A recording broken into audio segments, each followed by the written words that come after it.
Well, hello ladies and gentlemen. I'm happy to be here again and have been very busy over the summer months. And what luck that I am back, as I can tell you all about the Church of England's elections to the glorious old Synod and the visit of the dear old Pope to the United Kingdom. In order to follow everything, I have been reading some history books about the Church, but it is very complicated and very easily forgotten. I have decided that I shall have to do this in bits, and so here is today's bit. It appears that Christianity was governed by apostles who had been selected by Jesus.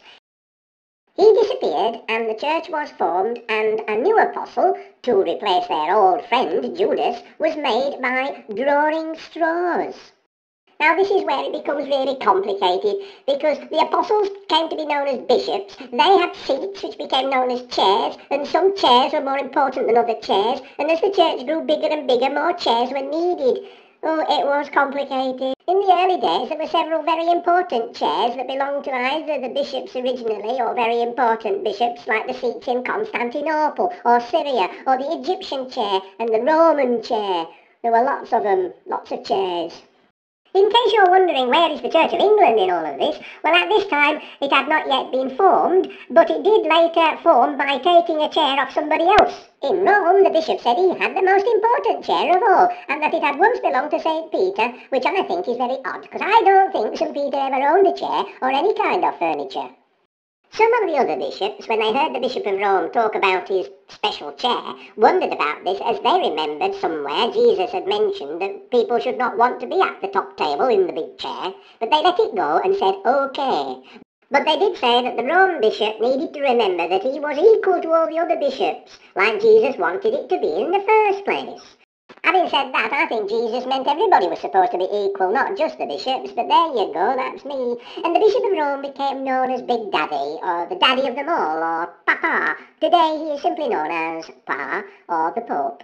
The other bishops are still about, but they're not listened to as much as the Pope, and in any case the Bishop of Rome decided he could tell everyone what God thought, and so he became indefatigable, but recently he has not been as enthusiastic about that as he used to be.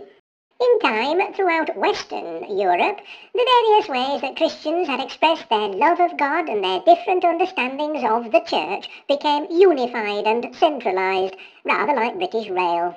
The churches in the east of Europe and the Middle East were having none of the westernising carrying on, and they carried on using broad gauge, their own words and way of being church. Well, to conclude this first part, I think it was all really to do with power, and that probably people were still baking cakes and being nice to one another, not really bothering about how the bishops carried on. To be sure, the power of the church could be total, and woe betide anyone who crossed the church. I think we have moved on a bit. In those days, somebody like Sophie Webster would have been burnt at the stake for being gay, and woe betide anybody who was found talking to their cat. Things were going to get a lot more complicated as the body of Christ became more complicated, but for me, it's bye-bye for